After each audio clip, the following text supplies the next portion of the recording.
तो hello everyone, स्वागत है आप सभी का एक और बार इस चैनल पर। और आज मैं आप लोगों के लिए लेकर आ चुका हूँ चेनसो मैन का एपिसोड नंबर 2। तो जिस किसी ने भी एपिसोड नंबर 1 को चेकआउट नहीं किया वो इस चैनल पर उसे जाकर चेकआउट कर सकता है। और वीडियो में बढ़ने से पहले मेरी आप लोगों से एक रिक्वेस्ट है कि अगर आपने इस चैनल को अभी तक सब्सक्राइब नहीं किया तो आप इसे सब्सक्राइब कर लें।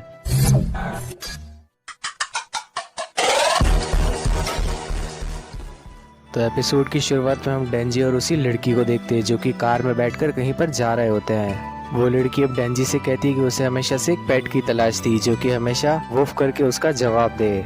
अब डेंजी यहाँ पर पोचीटा को काफी ज्यादा मिस कर रहा था और इसी सब के साथ डेंजी के पेट से गुड़गुड़ की आवाज आने लग जाती है क्योंकि उसे काफी ज्यादा भूख लगी थी।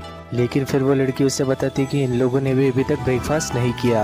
डेंजी यहाँ काफी ज्यादा निराश होकर कहता है कि उसके पास ब्रेकफास्ट खरीदने के पैसे नहीं है। लेकिन फिर वो लड़की कहती है कि वो उसे ब्रेकफास्ट खरीद कर दे देगी। और फिर वो अपना कोट उतारती है और उसे खोलकर डेंजी को दे देती है क्योंकि उसे काफी ज्यादा ठंड लग रही थी। डेंजी यहाँ पर यही सोच रहा था कि जिंदगी भर लोग उसे बदबूदारी कहकर पुकारा करते थे और ये लड़की पहली है जो कि उसे काफी ज्यादा अच्छी तरह से ट्रीट कर रही है। पर डेंजी यहाँ पर मन ही मन उस लड़की से प्यार करने लग जाता है। इस सब के बाद इन लोगों की गाड़ी रुक जाती है एक उडोन शॉप पर क्योंकि इन लोगों को ब्रेकफास्ट करना था। डेंजी और वो लड़की अपनी कार से बाहर निकलते हैं लेकिन तभी डेंजी को कुछ अच्छा नहीं लग रहा होता। डेंजी यहाँ पर बेहोश होने लगता है लेकिन वो लड़की उसे पकड़ लेती है और यहाँ पर डेंजी अपना चरम सुख पर था। डेंजी उसे बताते कि जब वो चेनसो मैन बना था तब उसने गलती से अपना ही हाथ काट लिया था जिस वजह से उसका बहुत सारा खून बह गया और अब वो बहुत ज्यादा कमजोर हो चुका है। फिर वो लड़की उससे पूछती है कि आखिर उसका ये हाल हुआ कैसे। तब डेंजी उसे बताता है कि उसके पास एक चेनसो डेविल हुआ करता था जो कि अब उसका हार्ट बन चुका है। और फिर वो लड़की कहती है कि तभी मैं तुम्हारे अंदर दो सिंस को महसूस कर पा रही हूँ जिसमें से एक है एक डेविल का और दूसरा है एक इंसान का। फिर डेंजी यहाँ पर उस लड़की से अपना नाम पूछता है और वो लड़की अपना नाम बताती है जो कि था माकीमा।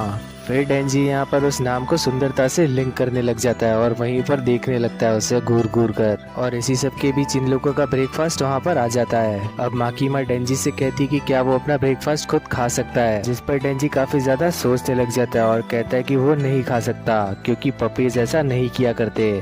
फिर माकीमा डेंजी को अपने हाथों से खाना खिलाने लगती है और डेंजी यहाँ पर फिर से अपने चरम सुख पर था। डेंजी यहाँ पर एक असली कुत्ते की तरह भौंक रहा था क्योंकि माकीमा को तो हमेशा से एक पपी चाहिए था। और आखिर में डेंजी माकीमा से पूछ ही लेता है कि उसे किस टाइप के लड़के पसंद है और माकीमा यहाँ पर बताती कि बिल्कुल डेंजी की तरह। और ये सब कुछ सुनकर डेंजी 7वें आसमान पर था। अब वो लड़की डेंजी को शहर में अपने ऑफिस की तरफ लेकर जा रही थी लेकिन डेंजी तो अपना यही सोचने में बिजी था कि ये काफी ज्यादा सुंदर है। और आखिर में वो कह ही देता है कि माकीमा तुम काफी ज्यादा सुंदर हो। लेकिन पलट कर देखने पर उसे पता चलता है कि माकीमा तो काफी ज्यादा आगे पहुंच चुकी है। इस सब के बाद माकीमा उसे अपने ब्यूरो में लेकर जाती है और बताती है कि सिर्फ टोक्यो के अंदर ही 100 से ज्यादा डेविल हंटर्स है लेकिन इनका जो ऑफिस है उसी के अंदर सबसे ज्यादा टॉप डेविल हंटर्स काम किया करते हैं।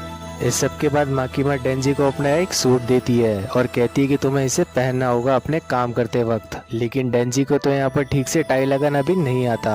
अब माकीमा डेंजी को आकियाकावा से इंट्रोड्यूस करवाती है और कहती है कि तुम दोनों को साथ मिलकर काम करना होगा। लेकिन डेंजी तो यहाँ सिर्फ माकीमा के साथ काम करना चाहता था, किसी और के साथ नहीं। और इसी बात के लिए आकी उसे पकड़कर बाहर ले जाने लगता है। और तभी माकीमा डेंजी के काफी ज्यादा करीब आ जाती है और कहती है कि अगर तुमने अपना काम बिल्कुल सही से किया तो हम लोग भी फ्यूचर में जरूर काम करेंगे साथ मिलकर। और ये सब कहने के साथ ही वो डेंजी की टाई भी बांध देती है। अब बाकी डेंजी को कहीं पर लेकर जा रहा होता है और डेंजी पूछता है कि हम लोग जा कहाँ पर रहे हैं, जिसका आकी कोई जवाब नहीं देता। फिर आकी डेंजी को एक स्ट्रीट में लेकर जाता है और उसे वहाँ ले जाकर एक जोरों का पंच मारता है जिस वजह से डेंजी कचरे के ढेर में जाकर गिर जाता है। अब आकी डेंजी से कहता है कि तुम्हें डेविल हंटर स्क्वाड छोड़ देना चाहिए क्योंकि इस स्क्वाड में रहने के लिए तुम्हारे पास कोई भी वजह नहीं है और एक डेविल हंटर के पास अपना एक खुद का पर्पस होना चाहिए तभी वो डेविल हंटर बन पाएगा। अब आकी सिगरेट पीते हुए डेंजी से कहता है कि उसने ये स्क्वाड जरूर माकीमा की वजह से चुनी होगी और वो डेंजी से कहता है कि वो उसे यहाँ से चले जाना चाहिए। वो बाकी लोगों से कह देगा कि डेंजी वहाँ से भाग गया। फिर वो अपनी सिगरेट डेंजी पर फेंक देता है और उसे बुझाने के लिए वो उसके ऊपर थूक भी देता है और फिर वो अपनी दूसरी सिगरेट जलाकर वहाँ से जाने लगता है। लेकिन तभी डेंजी उठता है और जोर से उसकी बॉल्स पर मार देता है जिस वजह से वो लड़का दर्द के कारण नीचे गिर जाता है। और फिर वो अकाई से कहता है कि वो इस जगह को छोड़कर कहीं नहीं जाने वाला। फिर अकाई उठकर उसे फिर से पीटने लग जाता है, लेकिन डेंजी फिर उसके टांगों को बीच में मार देता है और कहता है कि उसने अपनी जिंदगी में कभी भी पेट भरकर खाना नहीं खाया और कभी भी किसी इंसान ने उसे अच्छे से ट्रीट नहीं किया और माकीमा इन सभी लोगों से काफी ज्यादा अलग थी। और अगर ये रीजन डेविल हंटर बनने के लिए काफी नहीं है तो और क्या होगा। इस सब के बाद ये दोनों फिर से ऑफिस चले जाते हैं, जहाँ पर माकीमा इनसे पूछती है कि आखिर हुआ क्या। डेंजी बताता है कि अकाई पर टेस्टिकल डेविल ने हमला कर दिया था, जिस वजह से उसकी ये हालत हो गई है। फिर माकीमा डेंजी से कहती है कि उसे एक्सपेरिमेंटल प्रोग्राम का हिस्सा बनाया जा रहा है, जिस वजह से अकाई और उसे एक टीम में डाला गया है और अगर डेंजी ने कुछ भी उल्टा सीधा किया तो उसे इस टीम से निकाल दिया जाएगा, जिसका साफ साफ यही मतलब था कि उसे मार दिया जाएगा। अब डेंजी को यहाँ पर कुछ भी समझ नहीं आ रहा होता और फिर वो और अकाई मिलकर बाहर निकल जाते हैं। वो दोनों वॉक करते हुए अपने घर की तरफ जा रहे थे, जहाँ पर डेंजी अकाई से पूछता है कि क्या माकीमा एक बुरे इंसान है, लेकिन अकाई डेंजी की बात का कोई जवाब नहीं देता, लेकिन डेंजी अपनी बात पर अड़ा हुआ था। फिर अकाई उसे बताते कि माकीमा काफी ज्यादा अच्छे इंसान है और अगर वो बुरी होती तो डेंजी अभी तक जिंदा नहीं होता। ये सुनकर डेंजी काफी ज्यादा खुश था। इस सब के बाद डेंजी काफी ज्यादा अच्छा खाना खाता है और नहाकर बैठ जाता है, लेकिन तभी अकाई के पास कॉल आती है कि उनके घर के आसपास ही एक फील्ड को देखा गया है। अब ये लोग उस फील्ड की तलाश में निकल जाते हैं और उस घर के अंदर पहुंचने पर डेंजी पूछता है कि आखिर एक फील्ड होता क्या है। अब अकाई उसे बताता है कि फील्ड एक किस्म का डेविल होता है जो कि इंसान की बॉडी पर कब्जा कर लेता है और धीरे धीरे वो इंसान की पर्सनैलिटी अपने अंदर अपनाने लगता है। इस सब के बाद ये दोनों उस जगह पर पहुंच जाते हैं जहाँ पर वो फील्ड मौजूद था। अब अकाई डेंजी से कहने ही वाला होता है कि तुम्हें ट्रांसफॉर्म कर लेना चाहिए और इस डेविल को मार देना चाहिए, लेकिन इससे पहले ही डेंजी उस डेविल का काम तमाम कर देता है अपनी कुल्हाड़ी की मदद से और अकाई उससे कहता है कि उसे ऐसा नहीं करना चाहिए था और डेंजी उसे बताते कि उसने उस पर सिर्फ रहम किया है और कुछ नहीं। और ये सब कुछ सुनकर अकाई बिल्कुल भी ज्यादा खुश नहीं था। वो डेंजी को काफी ज्यादा जोर से खिड़की की तरफ दे मारता है और कहता है कि हमें डेविल्स पर रहम नहीं करना चाहिए, लेकिन डेंजी कहता है कि अगर कोई डेविल अच्छा हो तो हमें उसको दोस्त भी बना लेना चाहिए। लेकिन अकाई उसे गुस्से से कहता है कि डेविल्स कभी भी अच्छे नहीं हो सकते। डेविल ने एक समय पर मेरे पूरे परिवार को मार दिया था और अगर मुझे कभी भी मौका मिलेगा तो मैं डेविल को बिना किसी रहम के मार दूंगा। और ये सब कुछ कहकर वो वहाँ से चला जाता है। अब डेंजी उसी रूम में अकेला था और वो कहता है कि मैं सिर्फ इसीलिए ट्रांसफॉर्म नहीं हुआ क्योंकि मुझे वहाँ पर पड़ी हुई मैगजीन्स पढ़नी थी और वो किस टाइप की मैगजीन से वो आप लोग देख ही सकते हो। फिर डेंजी खिड़की पर खड़ा होकर सोचने लग जाता है कि उसे इन लोगों से कोई मतलब नहीं है और उसकी तो सिर्फ एक ही ख्वाहिश है, माकीमा के लेमन्स को प्रेस करना। फिर डेंजी ये बात ठान लेता है कि वो माकीमा के लेमन्स को प्रेस करके रहेगा।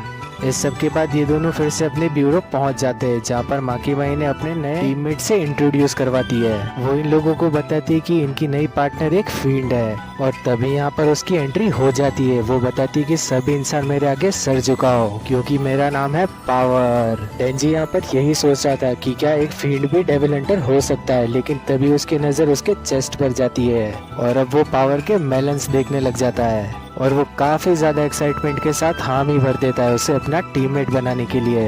अब डेंजी और पावर अपनी यहाँ पर एक टीम बना लेते हैं और जाकर डेविल्स को ढूंढने लग जाते हैं, लेकिन तभी पावर डेंजी को जोरों से मारते हुए कहती है कि उसे खून की प्यास लगी है, लेकिन डेंजी उसकी सारी बातों को इग्नोर कर रहा था क्योंकि उसे तो उन्हीं मेलन्स को प्रेस करना था। अब डेंजी सोचने लग जाता है कि उसे पब्लिक में पेट्रोलिंग करनी चाहिए उन डेविल्स को ढूंढने के लिए और अगर किसी भी पुलिस वाले ने उसे रोका तो वो उसे अपना पब्लिक सेफ्टी बैज दिखा देगा, लेकिन काफी ज्यादा ढूंढने पर भी उन्हें कोई भी डेविल नहीं मिलता। अब पावर यहाँ पर बताती है कि ये सब कुछ उसी की वजह से हो रहा है क्योंकि सारे डेविल्स उससे डरते हैं। फिर डेंजी को माँ की वही बात याद आ जाती है जिसमें उसने बताया था कि उसकी स्क्वाड एक एक्सपेरिमेंटल स्क्वाड है और अगर इन लोगों ने रिजल्ट्स नहीं दिए तो इनकी स्क्वाड खत्म कर दी जाएगी और साथ ही साथ ये लोग भी खत्म हो जाएंगे।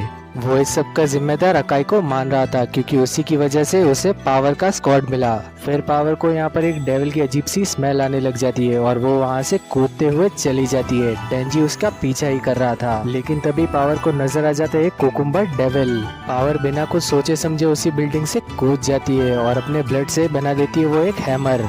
अब वो उस हैमर को काफी ज्यादा जोर से उस डेविल के सर पर दे मारती है, जिस वजह से वो डेविल वहीं पर एक ही बार में खत्म हो चुका था और वो चीखते हुए कहने लग जाती है कि मेरा नाम है पावर। और डेंजी बिल्डिंग के टॉप पर खड़ा होकर ये सब कुछ देख रहा था और इसी सब के साथ ये एपिसोड यहीं खत्म हो जाता है। तो वीडियो पसंद आई हो तो इसे करना लाइक और चैनल को करना सब्सक्राइब। अब मिलेंगे नेक्स्ट वीडियो में, तब तक के लिए बाय।